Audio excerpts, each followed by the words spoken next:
friends always do it on my own, so I gotta get through it. And the only thing I know is to love what I'm doing. Never give up, never slow, till I finally prove it.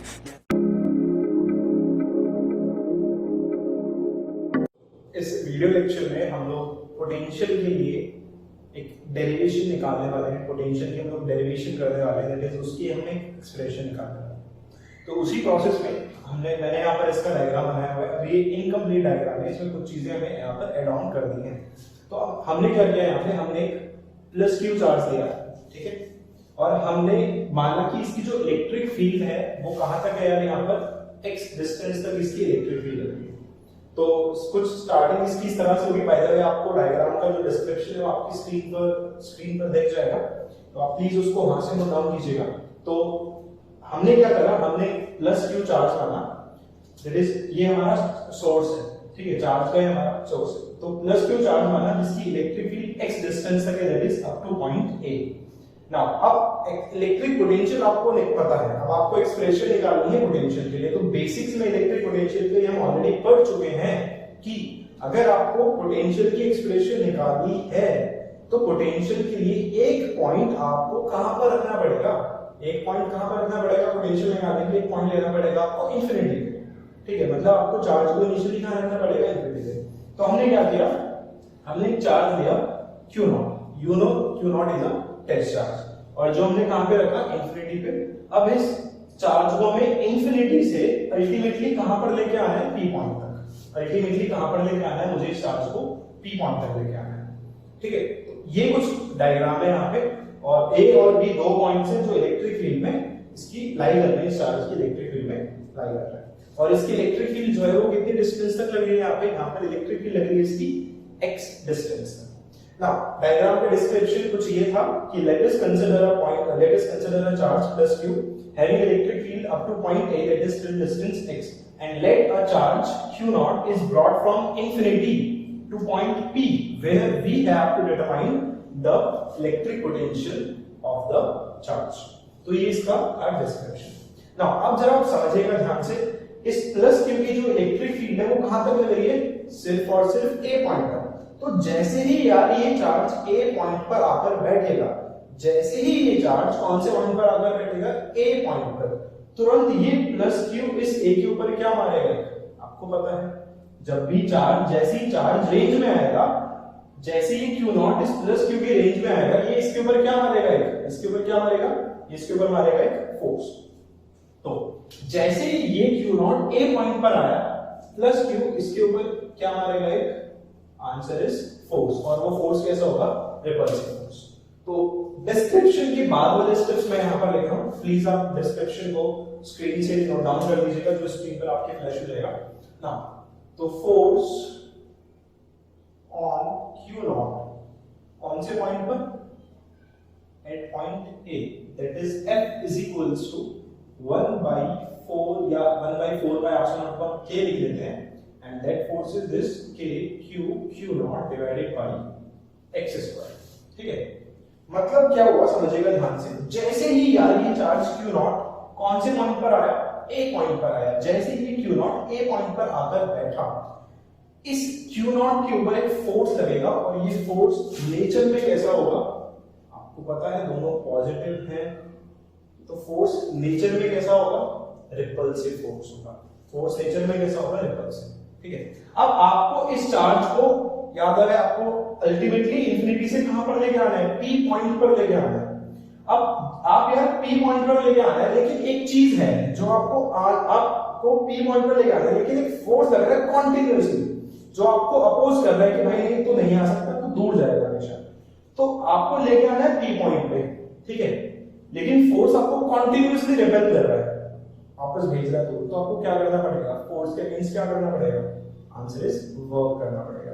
तो उसी process में हमने माना कि यार A से B आप लेके आ रहे हो, लेट्स सपोज कितनी डिस्टेंस लेके आ रहे हो, छोटी सी डिस्टेंस से लेके आ रहे हो। तो अगर आप A से B लेके आ रहे हो, तो ये शायद आपको क्लियर हो गया होगा कि अगर आप A to B भी लेके आ रहे हो तो भी आपको वर्क करना पड़ेगा, और A से B तक जाने में डिस्टेंस कितनी है, छोटी सी। तो छोटी सी डिस्टेंस है, तो छोटी सी डिस्टेंस चलने के लिए आपको वर्क डन भी कितना करना पड़ेगा, आंसर छोटा सा वर्क करना पड़ेगा। Next is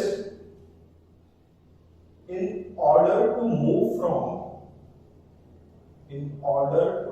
from A to B, कि अगर आपको A से B मूव करना है, work has to be done, कि अगर आपको A to B भी मूव करना है तो यार आपको क्या करना पड़ेगा, आपको वर्क करना पड़ेगा, ठीक है। तो therefore dw is equals to f dot dx। dw क्यों भाई, डिस्टेंस लिख ले छोटी सी, ठीक है, ये फॉर्मूला होता है। अब क्या है यहाँ पे f dx cos थीटा, आप जानते हैं a डॉट b इसके बराबर होता है ab cos थीटा। नाउ यहाँ पे हम देखते हैं जरा, f की वैल्यू पुट कर देते हैं, चलिए k q naught divided by x square dot dx। Now what is cos theta, थोड़ा सोचिए जरा, व्हाट इज cos थीटा। अगर आप इन दो एरोस पे देखेंगे, आप a से b पर आना चाह रहे हो, आप इस तरफ आना चाह रहे हो, और फोर्स कहां लग रहा है, फोर्स लग रहा है इस तरफ, ठीक है। तो दोनों कहां लग रहे हैं, दोनों एक दूसरे के, सोचो कहां लग रहे हैं दोनों एक दूसरे के, आंसर इज ऑपोजिट डायरेक्शन में लग रहे हैं।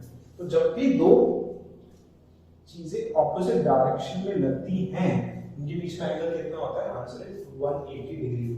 तो वर्क डन कितना होगा, dw, ध्यान रखना ये work done a to b है बस, तो क्या आएगा एंगल की q नॉट बाई माइनस आ जाएगा, क्योंकि cos 180 क्या होता है, -1 होता है, ठीक है। मैं यहाँ पे लिख देता हूँ, क्योंकि जो आपका थीटा है भाई, वो थीटा कितना है, 180 डिग्री है थीटा।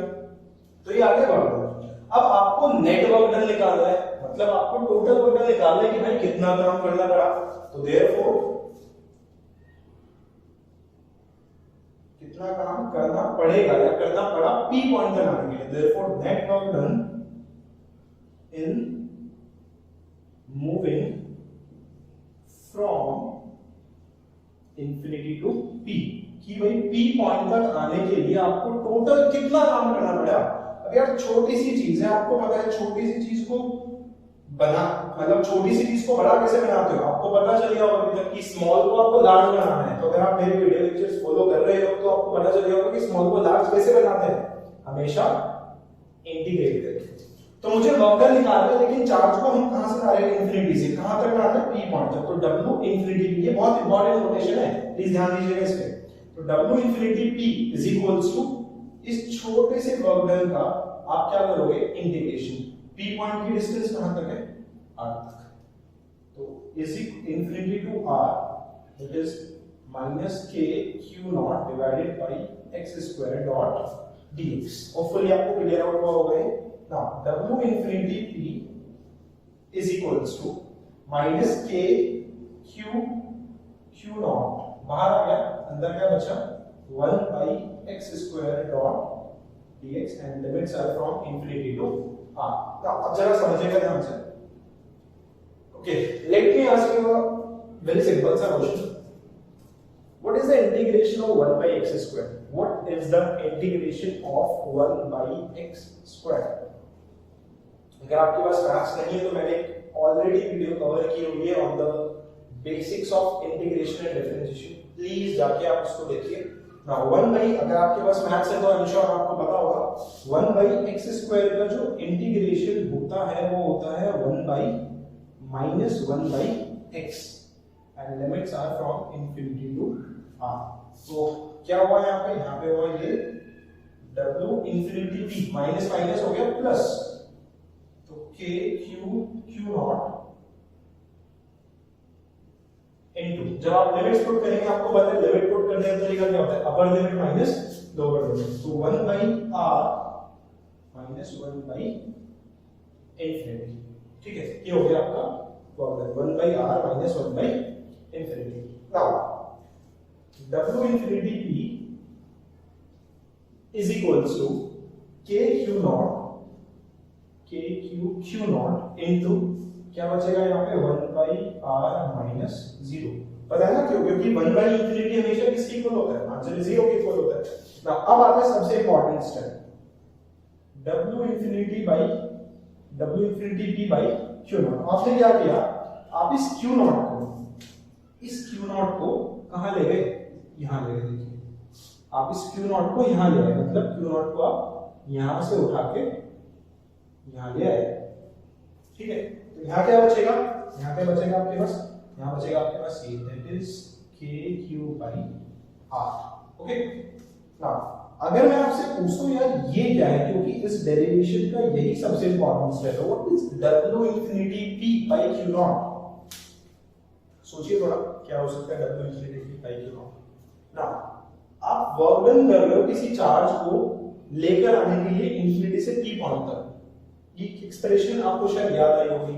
ये एक्सप्रेशन, इसको आप क्या लिखते हो हमेशा, अगर आपने मेरा वो इलेक्ट्रिक पोटेंशियल और पोटेंशियल डिफरेंस वाला लेक्चर ऑलरेडी देखा हुआ है, तो ट्रिक में वहां पे क्या किया हमने, पीछे वाला माइनस आगे वाला, तो पीछे वाली पोटेंशियल इज VP, आगे वाली पोटेंशियल इज, पता है ना यही ट्रिक, अगर आपने वीडियो देखी हो तो आपको पता चल जाएगा नाम से, W infinity की दैट इज पीछे वाली पोटेंशियल माइनस आगे वाली potential is equals to KQ/R।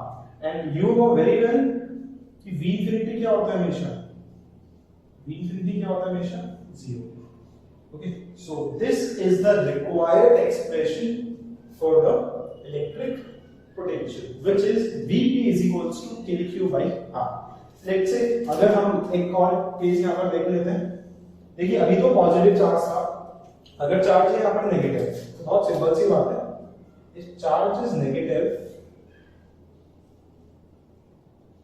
ये वाला चार्ज पॉजिटिव था, अगर यही चार्ज नेगेटिव है तो बस फॉर्मूला बहुत इजी हो जाएगा, आपको बस क्या करना है, माइनस KQ/R, ये माइनस साइन यहाँ पर आपको लगा देना potential. Okay, so I hope so आपको ये टॉपिक क्लियर आउट हुआ है, आपको ये वीडियो अच्छी लगी हो तो प्लीज इस वीडियो को लाइक कीजिए, कमेंट कीजिए, शेयर